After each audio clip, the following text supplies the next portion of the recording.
We're going to be talking about fruit tree pruning, an exciting time to go out here soon in the late winter and do some pruning, and appreciate everyone being here.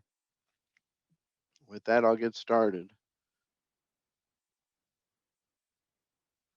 So one of the things that we look at whenever it comes to pruning fruit trees is the amount of light that penetrates into the canopy of the tree. So this is one of the main reasons why we prune fruit trees is to increase the productivity of the tree, to help with coloring the fruit, and to provide that light that is needed. Light is very essential for growing fruit. And you can see in the illustration here that the upper portion of the tree receives the most sunlight, and the bottom portions of the tree get shaded out, and that can cause for less fruitfulness in the lower canopy. Here we have a particular style of pruning fruit trees, the espalier, and it's a labor intensive system. And so there is a lot of labor that goes into pruning fruit trees. It isn't, pruning is an annual event. You need to do your pruning on an annual basis. As you can see here, there's flowers that have developed, and these flowers develop into the fruit.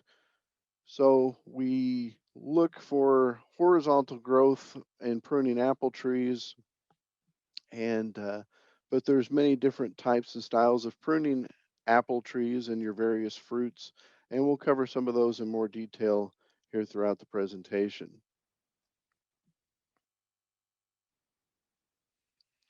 So when it comes to training your apples or whatever fruit tree that you might have, it's desired to obtain the desired shape of the tree. And this also can promote fruiting. And so you're going to be looking at objectives to achieve whenever you're pruning your fruit trees. And so we see some of these on the right.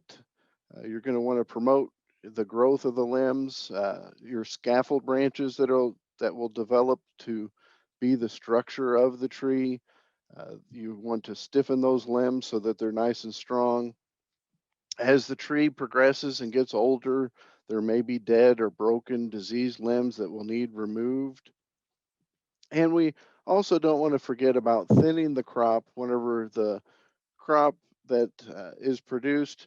You may see that over some past history, you might have had a tree and it uh, decrease in fruit size. So thinning the crop helps to increase the size of the fruit. And so just a reminder that you need to do a good job of pruning on an annual basis.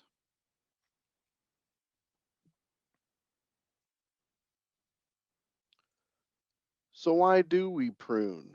Well, this is going to facilitate an ease in your cultural practices of picking the fruit and getting the things that you need to accomplish done. The key aspect is increasing the light penetration. So you see this apple photograph, there's the outline of leaves, and that's because the leaves shaded the fruit. And so you're going to want to make sure that you get adequate light into the canopy so that way the fruit will properly color. And this can be a good indicator whenever you're pruning to see if, what level of pruning has been done in the past, and what, maybe you need more detailed pruning to let more light in if you picked an apple such as this. Light is a factor of flower bud development in whatever case for plants. And so this aspect does allow us to, you know, achieve better bud development and to produce more fruit if we let that light in. We also want to decrease any mechanical injury that could cause friction against a limb rubbing against a limb. And so that abrasion can cause a point of injury. And anytime we have a point of injury, there's an aspect of the possibility of a disease entering that wound.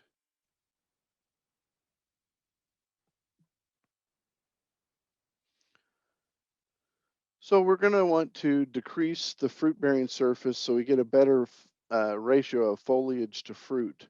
And so this is going to increase our fruit size.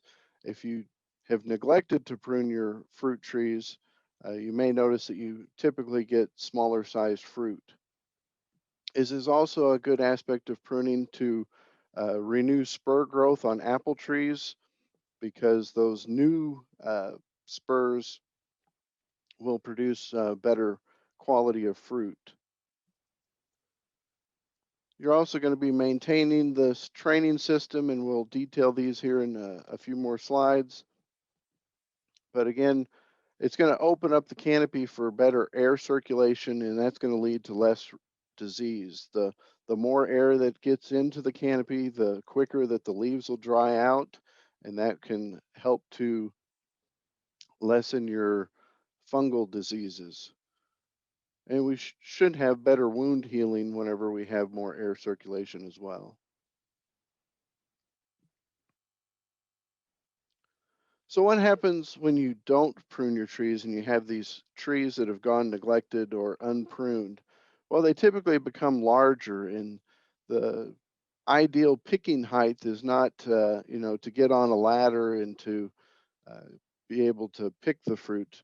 For a homeowner, there are, dwarfed trees that are less of a height than a standard tree. And so we typically see smaller yielding fruit, and this dense canopy can shade the inside and cause that lessening of the fruit. We also see a poor structure. The more upright the limbs grow, the less productivity that you have of them. And so the horizontal growth is beneficial when training fruit trees.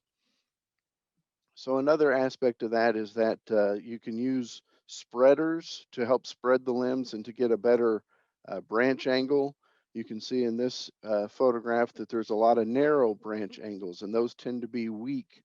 They have some included bark, and so that typically makes it a weaker limb. And so spreading that limb out will aid to the strength of the limb and to cause it to be a better structure. And so if you don't have that structure, you're going to end up with more broken or diseased branches over time.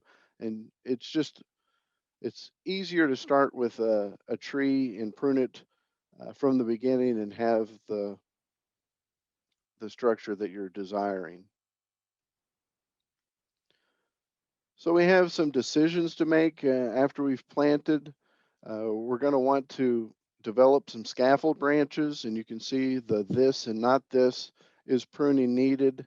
So you're wanting to develop pretty uniformly, evenly distributed in basically your cardinal directions, or with the exception of southwest, because uh, limbs that are exposed to the southwestern aspect tend to get southwest injury in the winter time. But we look at this list of things that can occur. We can get suckers, or also known water sprouts. They're indicated by the letter A. Stubs or broken branches. Those often can occur. We don't want to prune and have stub cuts. Downward growing branches typically are less fruitful, and so those will be removed. We want to remove rubbing branches, shaded interior branches. You don't want to have competing leaders in your fruit trees, so you want to have typically a single leader or the trunk of the tree. Again, those narrow crotches are going to be weaker, and so you'll want to develop wider crotch angles. And you can have whorls that can be removed, or the heading back or growth diversion. So you can direct the fruit, that limb, in the direction that you want it to go, and we'll show that here in a few slides. So when you're pruning, there's a term called apical dominance, and it is the apex of the terminal portion of the branch. And when that is removed, you break apical dominance, and that affects the hormones of the plant. And so, as you see in this illustration, the terminal bud being removed, you receive more branching. And so those buds that may be beneath those uh, terminal buds, they can be released by removing that apical dominance. And so you can end up with more branching immediately below the cut.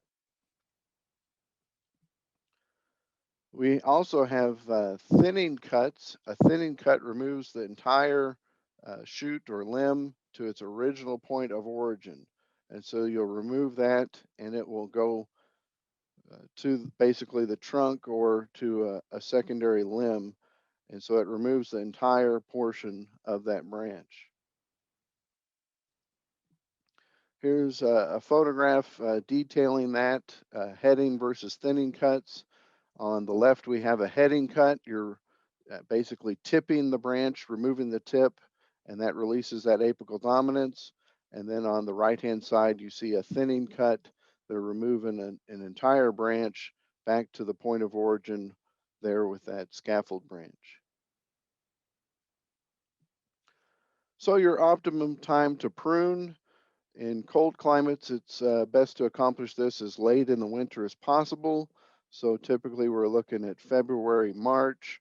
You want to get as close to the bud swell, but you know, when you're pruning, it can stimulate the the new growth of tissues, and so you don't want to prune too early. And the reason why we're pruning in the wintertime is because these trees have become dormant. And so that avoids, you know, the aspect of the tree being damaged.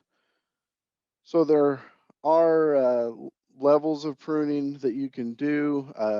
Your more cold hardy species or older varieties, you can do those first before you prune your younger plants.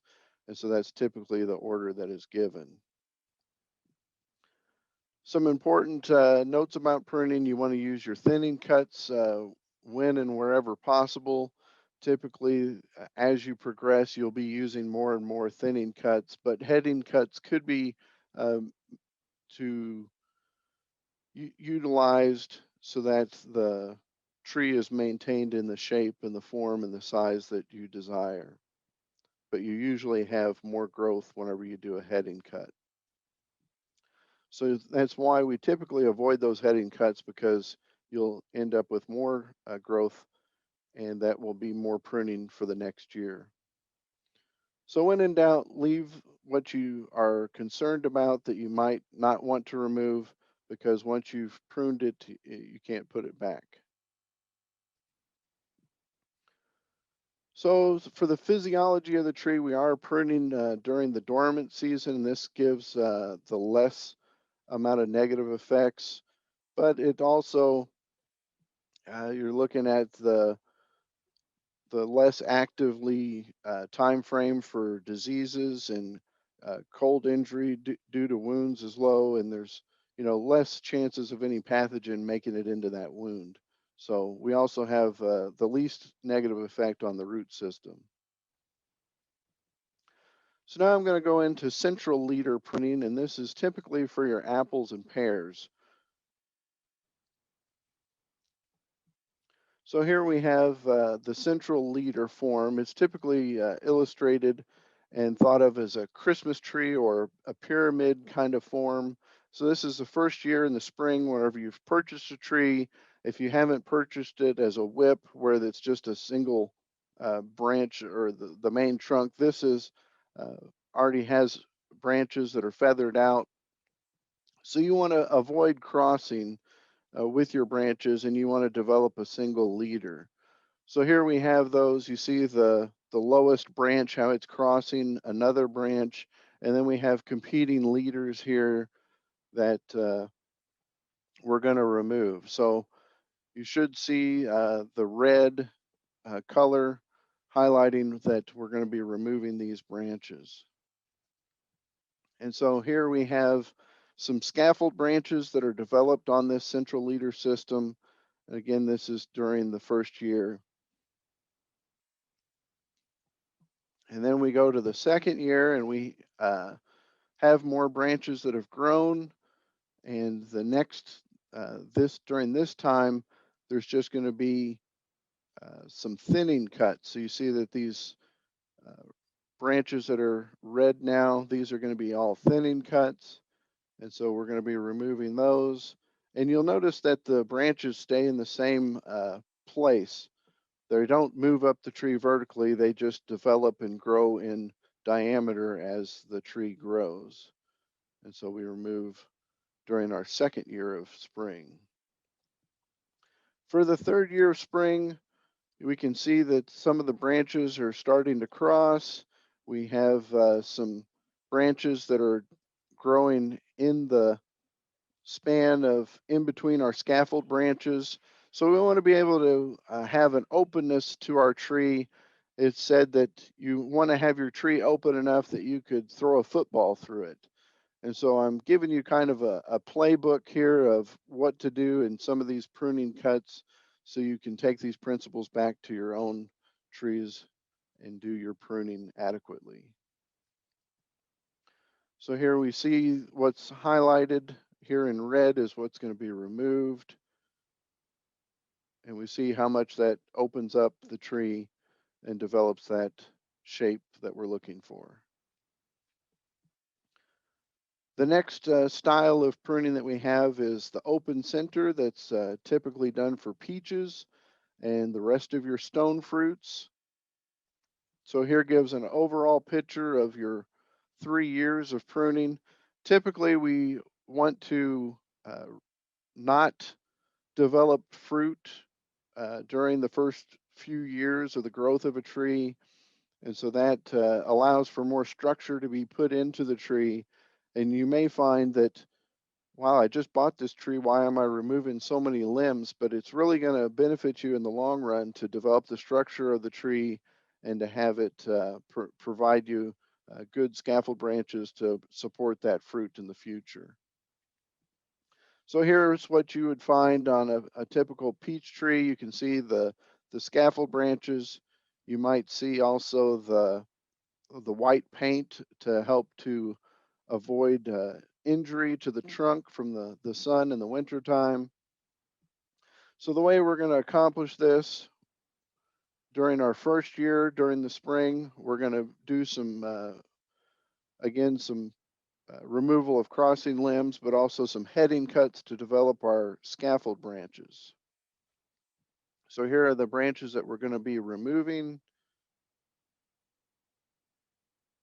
And here with the branches removed, you can see those scaffold branches. For our second year, we get more growth developing, but then we're going to want to thin back some of these branches and head back. We're looking for a vase kind of aspect to the way the tree is pruned. And so we do some of these tipping or heading cuts that you've seen removed here. And then we also do some thinning cuts to remove, leaving some strong scaffold branches and developing the tree. Then for the third year, we develop some more growth because we've pruned prior, and we have a little bit more to maybe prune. And so these branches that are pruned, you're going to need to dispose of those adequately to help prevent disease near your fruit trees. So either by burying or burning these limbs can help to dispose of those and prevent diseases from inoculating. So here we see the structure that's developed, and we just continue to proceed in our pruning and to develop these systems. So these illustrations, I've animated them. They were originally from the University of Wisconsin Extension, and some of the other photos that were used were from Candace Hart and Ken Johnson. This is my contact information. If you need to reach out to me, here's my phone number, and also probably best to reach me by email. We have past recordings of the Four Seasons that are posted on our YouTube channel. So you can go to this short URL, go.illinois.edu/ Four Seasons recordings, and the Four Seasons recordings and much more is located there. We'll be opening it up to questions. And if you have opportunity, you can either go to this short URL or to this QR code. You can use your smart device, and there's a survey there for you to evaluate the program.